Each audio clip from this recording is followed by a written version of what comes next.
এখন March for ইউনিটির খবর। বৈষম্য বিরোধী শিক্ষার্থীদের উদ্যোগে আয়োজিত মার্চ ফর ইউনিটিতে যোগ দিতে ছাত্র জনতা জড়ো হচ্ছেন কেন্দ্রীয় শহীদ মিনারে। সেখানে আছেন সহকর্মী জোনায়েদ আল হাবিব।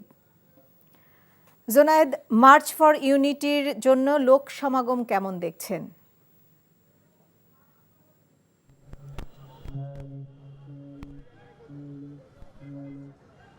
নাজনীন, আসলে সকাল থেকেই আমরা শহীদ মিনারে অবস্থান করছি। আমরা দেখছি যে ধীরে ধীরে আসলে এই মার্চ ফর ইউনিটি সফল করার উদ্দেশ্যে সারা দেশ থেকে যে শিক্ষার্থী এবং ছাত্র জনতা, যেটা বলা হয় ছাত্র জনতার যে সমাগম, সেটি কিন্তু আমরা দেখছি। তবে এই মুহূর্তে খুব একটা যে মানুষের উপস্থিতি এই শহীদ মিনারে তেমনটি কিন্তু বলা যাচ্ছে না।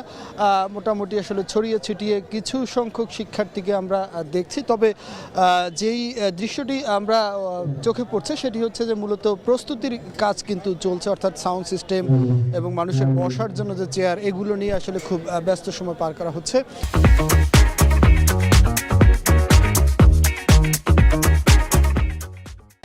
এছাড়া নিরাপত্তা ব্যবস্থার জন্য আমরা দেখছি পর্যাপ্ত সংখ্যক আইন শৃঙ্খলা বাহিনীর সদস্যরা কিন্তু এখানে অবস্থান করছেন, গণমাধ্যম কর্মীরাও ভিড় জমিয়েছেন।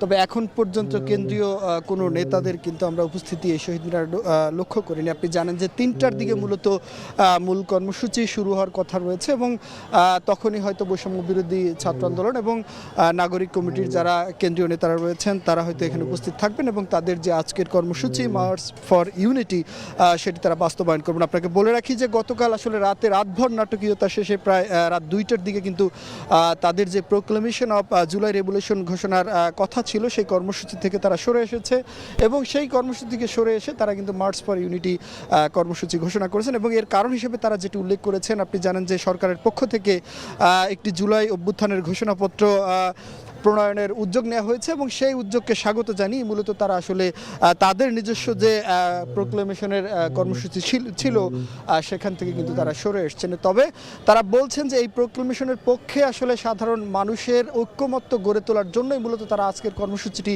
অব্যাহত রেখেছেন এবং এখানে আসলে এই প্রোক্লেমেশনের পক্ষে বিভিন্ন দাবি দেওয়া কিন্তু এই আজকের অনুষ্ঠান থেকে, আজকের কর্মসূচি থেকে তুলে ধরা হবে বলে আমরা জানতে পেরেছি। তো নাজনীন, এই ছিল এখন পর্যন্ত শহীদ মিনার থেকে আমার কাছে সর্বশেষ।